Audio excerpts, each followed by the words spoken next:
Итоги уходящего года обычно принято подводить как раз в декабре, что успели сделать региональные власти за 2015 год, чем сегодня, как говорится, дышат жители Чеченской Республики и как исполняются социальные обязательства. Все эти вопросы накануне Владимир Путин обсудил на встрече с Рамзаном Кадыровым. Убыточных производств нет, наоборот, показатели в отрасли промышленности, аграрном секторе и социальном блоке заставляют, как минимум, гордиться проделанной работой. Действительно, у нас республика обстановка стабильная. У нас очень хорошая динамика развития экономики. В этом году произвели продукцию агропром на 10% больше, чем в минувшем году. Мы также реализовали 19 проектов инвестиционных. Это по линии сельского хозяйства, энергетики, в промышленности. А в промышленности что сделали? Мы ГЭС построили, уже ТЭЦ заложили, строить там и машиностроение развиваем потихоньку. И в промышленности у нас молочный комбинат, и мясокомбинат. В советское время Чечено-Ингушетия была признана промышленной республикой. Сегодня регион возвращает себе былую славу. Примером тому служит, например, строительство Грозненской ТЭС стоимостью 560 миллионов рублей. Объект возводится на 20 гектарах. Строительство данного объекта позволит в будущем снизить в 2, а то и в 3 раза тарифы на электроэнергию. Важным промышленным событием года стало открытие Тумкалинской ГЭС на реке Аргун мощностью 1,3 мегаватт. Это инвестиционный проект, реализуемый «Газпромом». Подаваемая электроэнергия станет подспорьем для строящегося горнолыжного курорта «Ведучи». Мы начали в этом году строить Грозненскую ТЭС. Мы планируем в декабре 2017 года ввести первый запуск этого мощного предприятия, и это даст полностью энергообеспеченность нашего региона. Мы сможем электроэнергию продавать. Параметры даже на данной ТЭС 440 мегаватт. 23 августа было введено в эксплуатацию как Кадойская ГЭС.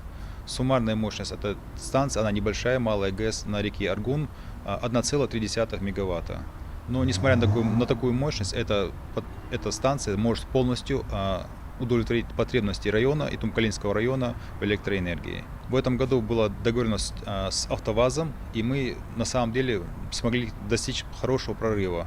Мы обеспечили работой 240 человек и имеем хороший заказ на следующий 2016 год.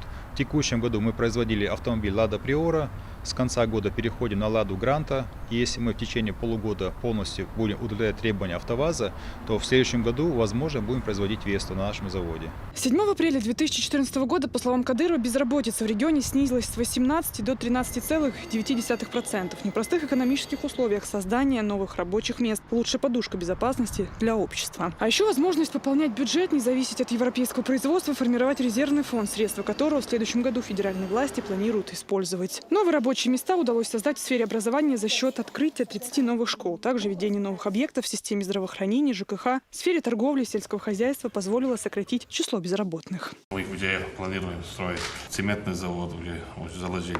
Есть такие интересные проекты, которые мы сегодня устраиваем для нашего региона. Это уже на 203 миллиарда рублей. Также, если вы помните, 7 апреля 2014 года у нас была безработица 18%, а на сегодняшний день она сократилась на 13,9%. Это тоже хороший результат в связи с сегодняшней ситуацией. Также ваши майские указы мы практически решили, вопрос закрыли. Ситуация контролируемая. Как всегда, нужна ваша поддержка, помощь. Один из таких острых вопросов всегда был – это уровень безработицы, и особенно среди молодежи. Удается ее понять? Если мы с 2014 года, 7 апреля, снизили до 13,9%, я думаю, что это большой результат. Когда вы меня назначали, у нас безработица составляла 76%. И сегодня, благодаря вам, вашей поддержке, в республике развиваем, интерес появляется больше и даже зарубежные инвестиции, и отечественные. Мы также работаем с Россети, с Газпромом, тоже они сейчас у нас строят мощный ТЭС. Это на 4,7 мегаватт. Инвестиции 20-23 миллиарда рублей в республике. И это у нас она будет давать тепло, будет давать и свет для города Грозного. У нас мы закупаем все, так и проблема была. Мы также сейчас строим очень сильно, занимаемся развитием малого и среднего бизнеса.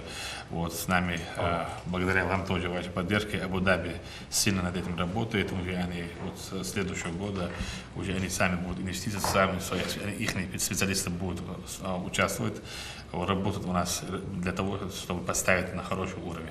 19 инвестиционных реализованных проектов – это в первую очередь новые рабочие места. Инвесторы смело вкладывают в республику, потому что и здесь региональные власти создают благоприятные условия. Например, предлагают упрощенную схему формирования пакета документов, помогают в получении необходимых разрешений, будь то строительство или прокладка коммуникаций. В условиях импортозамещения все больше граждан понимают, собственное производство выгодно и, главное, надежно. В этом случае ты не зависишь от западных санкций, мировой политической обстановки. Поэтому все больше становится индивидуальных предпринимателей, которым государство помогает в виде грантов и рассрочки платежей.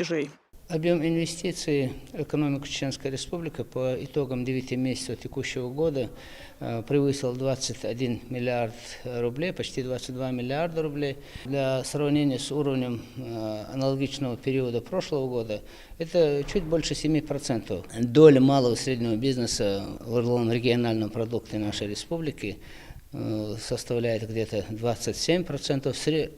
Это выше в среднем, чем по России. Помимо роста промышленных показателей, наблюдается и положительная тенденция в сфере сельского хозяйства и собственного производства мясо-молочной продукции. Так, например, компания «Лидер А» гордится сразу несколькими цехами. Консервно производит до 60 наименований. Здесь все – соки, компоты, икра, кабачки. Например, в сутки производственная линия способна выпустить 350 тонн томатов. И это именно тот спрос, который рождает предложение. Чечня, без преувеличения, способна круглогодично обеспечивать себя овощами и фруктами. Тепличное хозяйство, сады Чечни, как и целый ряд госхозов, сегодня переживают второе рождение. И господдержка здесь хорошее подспорье. Если объем производства продукции в 2006 году составлял 7 миллиардов, то в 2014 году оно составило 4,9 миллиардов. То есть, как вы видите, увеличение объема производства в 2,2 раза. Кроме этого, следует отметить, в рамках мероприятий государственной программы, в рамках федеральных целевых программ, ведомственных программ, а также по инвестиционным проектам в аграрном секторе Чеченской Республики строятся объекты растениеводства, животноводства и перерабатывающей промышленности. Пионерами таких новшеств, ресурсосберегающих технологий стали у нас сельхозтоваропроизводители в форме ООО «Лидер», ООО «Родина», ООО НПА «Сады Чечни». В этом году также строится животноводский комплекс на 1200 голов. Таким успехом президент страны не мог не порадоваться, ведь он собственными глазами видел, из чего восстанавливался Грозный. И помнил, как Ахмат Хаджи говорил, что столица Чечни должна остаться в Грозном. Я знаю, что сам видел, как Грозный развивается. Это, конечно, пример для подражания для многих.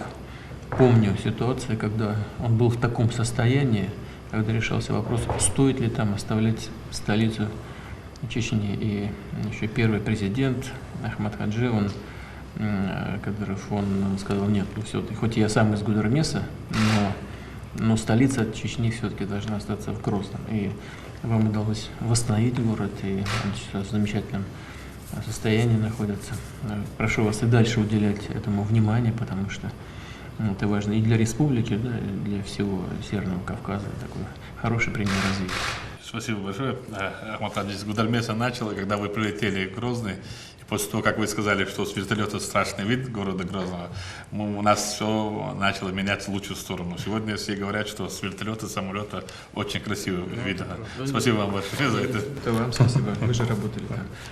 И жителям Чечни спасибо. Это их руками все сделано, их заботами, их трудом. Поэтому я очень рад, что произошло то, что вы сами намечали. Это реализовано. Но надо двигаться дальше. Давайте вот как раз об этом поговорим. Спасибо.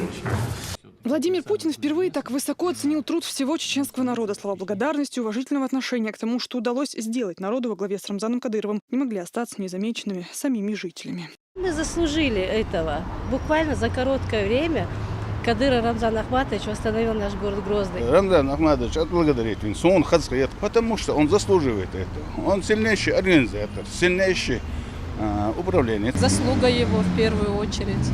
Ну и в том числе команды, которые его окружают. Ну и нас, жителей. Приятно, что Владимир Владимирович высоко оценил заслуги Рамзана Кадырова и заслуги чеченского народа в восстановлении нашей республики. Чеченский народ заслужил такую похвалу, так как он прошел через многое, через войну, и наш город восстановился, как мы видим. И благодарность Рамзану Кадырову, конечно, тоже. И все чеченцы должны поблагодарить его. Останавливаться на достигнутом региональные власти не собираются. Впереди еще много работы. Однако, как отметил президент страны, уже пройден большой путь. Ведь дорогу осилит идущий и тот, кто верит в собственные силы. Алевтина Вадандык, Халид Мавсаев, Руслан Яхяев, Муслим Типаев, Разан Самаева, Луиза Хатуева, Луиза Юнусова и Зельм Закаев. Новости.